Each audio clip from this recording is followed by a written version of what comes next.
Remember, remember, the 5th of December, Scientology's treason and plot. I know of no reason why Lisa McPherson should ever be forgot.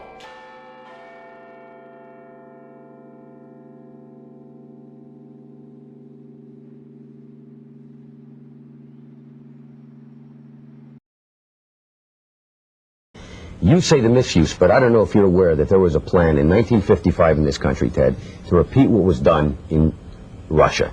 There was going to be a Siberia, USA set up on 1 million acres in Alaska to send mental patients. They were going to lessen the commitment laws. You could basically get into an argument with somebody and be sent up there. This sounds very odd. Nobody's ever heard about it. That's in no small part thanks to the Church of Scientology. People say in the United States that these things can happen here. Mental screening that only took place in the old Soviet Union or communist Vietnam or those places. It's not true. I want to talk in some detail about the Citizens Commission for Human Rights, or the CCHR.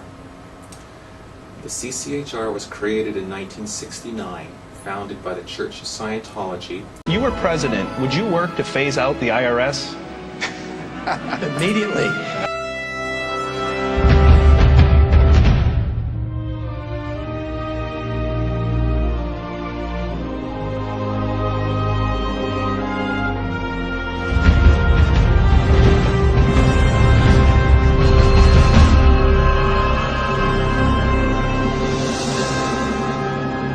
Hello, we are anonymous. The following is important information concerning the history of Scientology and the Ron Paul campaign.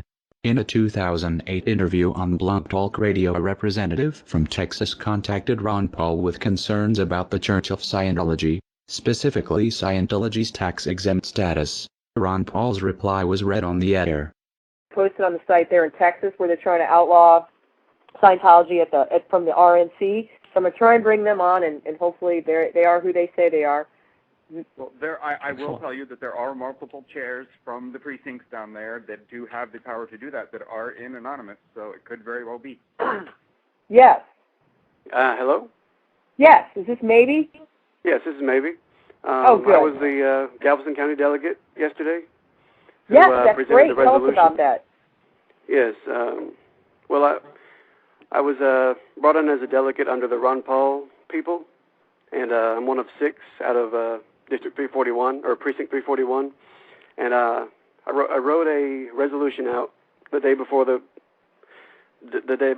convention, and just proofread it, asked some people on my IRC if it was okay, and made some changes to it, and it got it worked out, and I submitted it yesterday. And after I had submitted it, they called for a vote, and every single person raised their hands, and it got passed. And it's going to appear, you can go to the website, it's called GalvestonCountyGOP.com, and I'm not sure when they're going to post the resolution on the website, but that's where they said they would be posted. And it's going to be resolution issue number 9, resolutions concerning religious issues, number 162. And it's going to say, be it resolved that the Church of Scientology in the state of Texas be officially regarded as a business and not as a religion. That's the only part of it they're going to be using. What do you think the chances are of getting that passed? And what will the ramifications actually be? The chances of it getting passed, it started out as it's a grassroots campaign, really. And a lot of people think it doesn't have much pull. But if we get enough people involved and enough words out, I think it can become an influential resolution that can be made into a law one day under the Republican Party. Well, God, if the Republicans are on this, man, I may have to change my vote. I'll tell you that. I actually sent Ron Paul an email, and he responded saying he did not support removing their tax-exempt status because he doesn't like taxes. And that's one reason Scientology loves Ron Paul so much, which is stupid. But that's bad. Well, who does like taxes? No one likes taxes, but that doesn't mean, a potential president can't see that a group is totally abusing our, establishment clause, and that's what really pisses me off. I mean, they shouldn't be allowed to have. shouldn't have a special privilege for one religion over another. Would you like me to read the email he sent to me? Sure, go ahead. Okay, this is from Dr. Ron Paul. Thank you for contacting my office. I am always happy when the people of 14th District of Texas take time to let me know where they stand on important issues facing the country. I understand your concerns about Scientology. However, I do not favor revoking Scientology's tax exemption because I oppose raising federal taxes on any group or individual, even when I disagree with elements of that group's political agenda. The precedent of tax-exempt revocation may someday be used to justify raising taxes on other tax-exempt groups, including religious organizations. Thanks for writing. Please do not hesitate to contact my office with any other questions, comments, or suggestions. Sincerely, Ron Paul. Well, don't you think then that if he was so opposed to revoking their tax-exempt status that he might be opposed to the fact that they can make claims on their religious education and have other people pay them back? I would assume. Yeah, that would be the point to make, I think, with him, is that, hey, you're actually paying them money. Well, exactly. He likes that even less. What they didn't know is when Ron Paul said, "I understand your concerns about Scientology," Paul knew much more than he was letting on. Paul and his campaign have had a close working relationship with the Church of Scientology through their front group, Citizens Commission for Human Rights.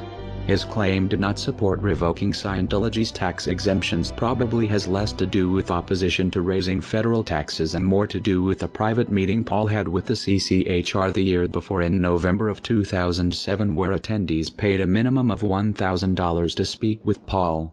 From a CCHR email in November 2007 by Scientologist Mike Kaplan, "I have arranged a private 1-hour luncheon with Ron Paul on 1128 Sin Street, Pete, when he will be in town for the CNN YouTube Republican debate. This luncheon is reserved for $1,000 plus donors to Ron Paul's presidential campaign. 19 people so far have paid and confirmed and will have the honor and pleasure of having lunch and communicating with Ron Paul directly. There is room for one more. He deserves our support. He's the only sane choice as far as I'm concerned." His message echoes the intentions of America's founding fathers, and he is inspiring a new generation of Americans.